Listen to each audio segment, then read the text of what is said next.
Very good morning, dear student. You know that I have sent the summary of the lesson number 2 in your WhatsApp group. I hope you have seen that. तो जो lesson number 2 है the address, इसको आप देखें. Lesson number 2 the address. It is very interesting lesson and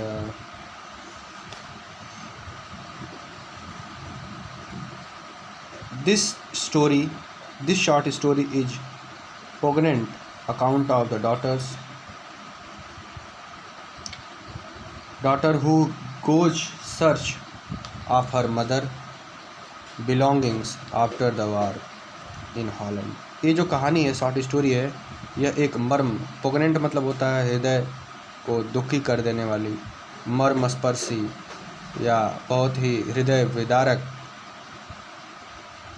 द्रवित दुख को दुखी, जो भी आप बोल रहे हैं. ये एक बेटी की कहानी है जो गोज़ टू सर्च, जो ढूंढने जाती है आप हर मदर, अपनी माँ को. मदर्स बिलोंगिंग मतलब होता है स्थान, निवास स्थान.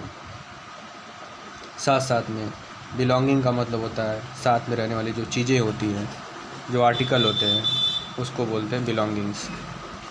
आफ्टर द वार के ख़त्म होने के बाद इन हॉलैंड में. when she finds them, जब वो इन्हें पाती है. the object evoke memories of her earlier life, तो जो ऑब्जेक्ट्स, जो सामान मिलता है, इवोक जागृत कर देता है मेमोरी मतलब यादाश्त को, आप अर्लियर लाइफ, उसके पुराने जीवन के बारे में सारी चीज़ें याद हो जाती है, उसको याद आने लगती है. हाउ एवर जैसे she decides to leave them all behind the resolves to move on. आगे है कि हाउ एवर जैसे ही she decides to leave them, वह उन्हें छोड़ने का कोशिश करती है जहाँ वह गई रहती है, जो चीज़ें. Leave them all behind the resolves to move on, तो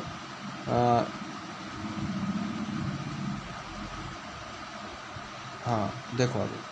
how ever she decide to leave them all behind and resolve to move on, किसी तरह मुश्किल से वह उन्हें छोड़ने की कोशिश करती है और आगे बढ़ जाती है. आगे आप देखो स्टोरी. अब यहाँ से लिखा है कि do you still know me, क्या आप मुझे अभी भी जानती हैं. Do you still know me I ask, मैंने पूछा. The women looked at searchingly मतलब होता है पहचानते हुए, जैसे किसी को सर्चिंगली आप लुक कर रहे हैं, इसका मतलब उसको आप पहचानने की कोशिश कर रहे हैं. तो द वुमेन, जो अब महिला थी, वह पहचानने की कोशिश करती है, उसको देखने की कोशिश करती है कौन है ये. She had open the door a chink, वह दरवाज़ा थोड़ा सा खोलती है. चिक मतलब थोड़ा सा. I came closer and stood on the step, मैं उसके नज़दीक गई, मतलब उस महिला के, और वहाँ पर जो उसका गेट था वहाँ मैं खड़ी हो गई. No I don't know you, मैं तुम्हें नहीं जानती.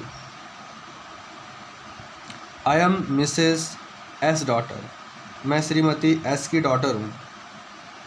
She held her hand on the door as though she wanted to prevent it opening any further. वह दरवाजे को इस तरह से पकड़ कर खड़ी थी जैसे कि, और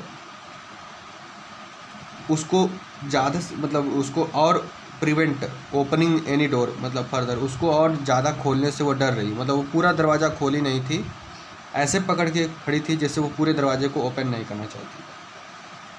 Her face gave absolutely no sign of recognition. उसके चेहरे से पता चला कि वह कोई भी इंटरेस्ट नहीं ले रही थी, और वह पहचान भी नहीं रही थी, और पहचानने की कोशिश भी नहीं कर रही थी. She kept starting at me in silence. वह मुझे टकटकी लगा कर देखती रही. Perhaps I was mistaken. I thought perhaps it is not her. मुझे ऐसा लगा कि मुझसे गलती हो गई और मैंने सोचा कि शायद यह वो स्त्री नहीं है जिसको हम तलाश कर रहे हैं। I had seen her only face fleetingly that was years ago. मैं मुश्किल से सिर्फ उसका एक बार चेहरा देखा था मैंने, और वह भी बहुत साल पहले। और फ्लीटिंगली मतलब होता है अचानक से, मतलब सरसरी निगाह से देखा था, मुझे अच्छे से याद नहीं है। It was most probable that I had रंग द रॉन्ग बेल। मुझे ऐसा लगा कि मैं गलती से कोई गलत बेल दबा दी किसी दूसरे घर में एंट्री लेने के लिए। The women let go of the door and step to the upside. जो महिला रहती है वह दरवाजे को छोड़ देती है और पीछे की तरफ हट जाती है। She was wearing my mother's green knitted cardigan. वह जो महिला रहती है वह मेरी माँ का जो बुना हुआ है, नीटेड मतलब बुनना होता है, ग्रीन नीट मतलब बुनना होता है, बुनी हुई कार्डिगन पहनी हुई थी।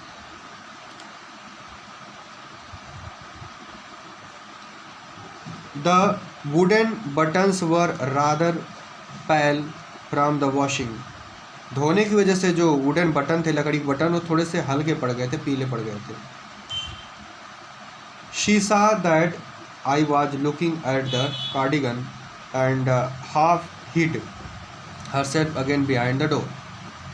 उसको जैसे लगा कि मैं उस कार्डिगन को देख रही हूँ तो वह दरवाजे के पीछे चली गई और अपने आप को छिपाने की कोशिश करी। But I knew now that I was right. लेकिन मुझे लग गया कि मैं सही थी, मैं सही जगह आई हूँ।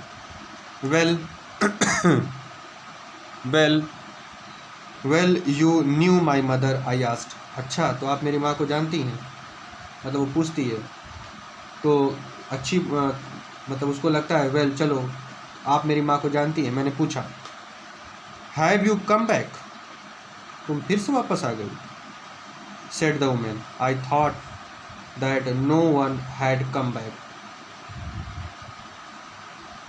उस औरत ने कहा, मैंने सोचा कि कोई भी वापस अब नहीं आएगा। ओनली मी, सिर्फ मैं।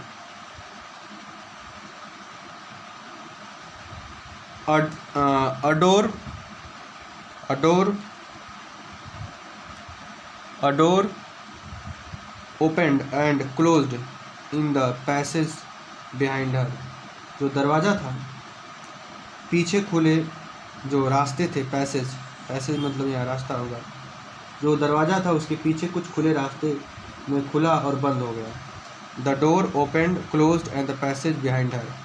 अ मिस्टी स्मेल इमर्ज्ड, मतलब एक प्रकार की गंध, अजीब सी गंध, सीलन भरी गंध। मिस्टी स्मेल, मिस्टी मतलब सीलन भरी, स्मेल इमर्ज मतलब प्रतीत हो रही थी, आ रही थी। I regret I can not do anything for you. मुझे खेद है कि मैं तुम्हारे लिए कुछ नहीं कर सकती। कौन कहता है? जो महिला रहती है वो कहती है कि मुझे खेद है कि मैं आपके लिए और कुछ नहीं कर सकती। तो यहाँ तक आप देखें, इसके बाद मैं कल से पढ़ाता हूँ आपको नेक्स्ट पैराग्राफ से।